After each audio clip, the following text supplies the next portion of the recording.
Now, scientists at the University of Cambridge have unveiled plans for a UK research centre to develop new ways to repair the Earth's climate. The initiative is the first of its kind in the world and could lead to dramatic reductions in carbon emissions. Our science correspondent Prof Ghosh reports. A scorched earth where people are poorer and have less food because of severe droughts. There'll be more flooding.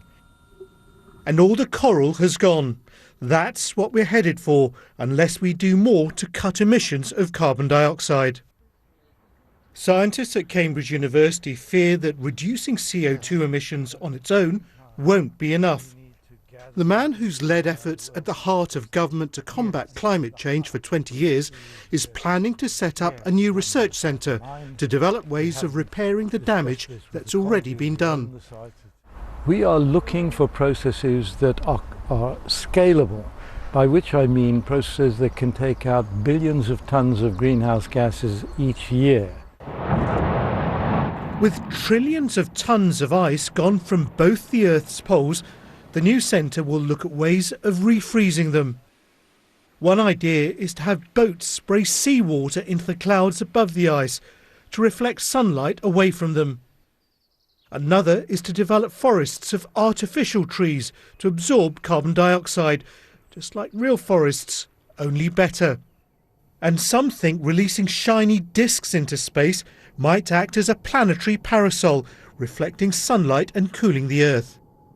The scientists here believe that the Earth's climate can be repaired, but they say new solutions need to be found and implemented within the next 10 years. Otherwise, it may be too late. Prof Ghosh, BBC News, Cambridge. Well, with me is the UK's former Chief Scientific Advisor, Professor Sir David King, who's helping set up this centre. Thanks very much for joining us. Why is this a world first?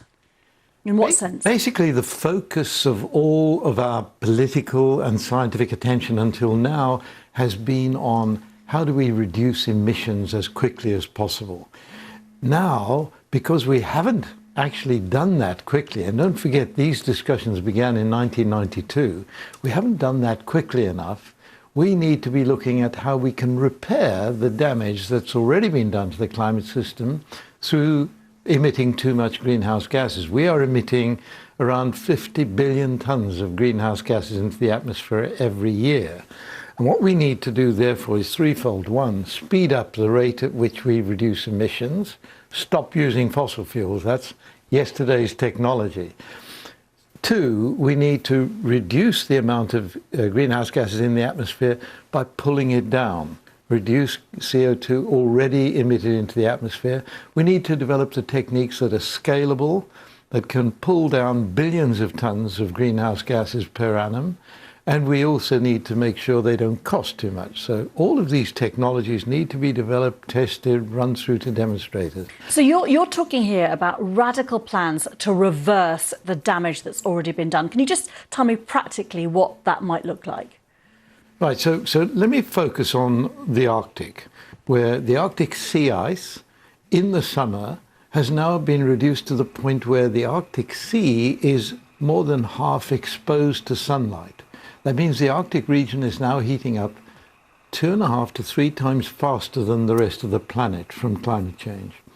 Now, why is that serious? Right next to this open Arctic Sea absorbing sunlight now is Greenland. If all the ice on Greenland melts, sea levels will rise by 7 meters. That's the end of our civilization. 80% of our cities are on coastlines. They will become indefensible. So what we have to do is even look at the possibility of having to refreeze the Arctic region. So how would you do that? How would we do it? Well, we're going to look at all the technologies that have been put forward. None of them have been tried and tested yet. One of the most promising ones is produced by Professor Salter in Scotland. And what he's saying is, if we can pump seawater up into the upper atmosphere through a sieve so that we get very small particles of water, as they go up, produce particles of sodium chloride which come down onto clouds and whiten the clouds. Right? White clouds reflect sunlight back into space. If you do this with clouds that are caught over the Arctic region in the Arctic summer, We plan, therefore, to cool the Arctic during the summer period and hopefully prevent the loss of the ice that is formed over the Arctic Sea in the winter. This sort of massive re-engineering, does that not also have risks, unforeseen risks potentially? Right. So one part of our work at the Cambridge Centre is to see that we don't use any techniques which have unforeseen risks. I mean, what we have done is create massive damage to the natural world system that we so heavily depend on. We don't want to cause any more damage. We want to return the planet to the situation it was in before. I believe we have to get emissions and down, but we also have to reduce the amount of greenhouse gases in the atmosphere from where it is now at over 410 parts per million to about 350 parts per million. That's the task. In terms of my daily life, your daily life, what should we be doing that is radically different that we're not now? Right, so that's a very, very important question. We're talking about human behavior. We shouldn't be eating beef, I'm afraid. Hindus, I'm Indian, we never eat beef. You never eat beef. You are the heroes of the moment. Do you eat lamb? No, vegetarian. No, you're a vegetarian. So beef and then lamb are actually really damaging because every time beef consumption goes up, and in the rest of the world, as people become more prosperous, they consume more beef, more cattle have to roam across fields. That means forests get taken out. It means greenhouse gases increase in the atmosphere. There's a whole series of behaviours we have to change. We can change. Professor Sir David King, thanks very much indeed. Obviously, good luck with the project. Thanks for coming in today.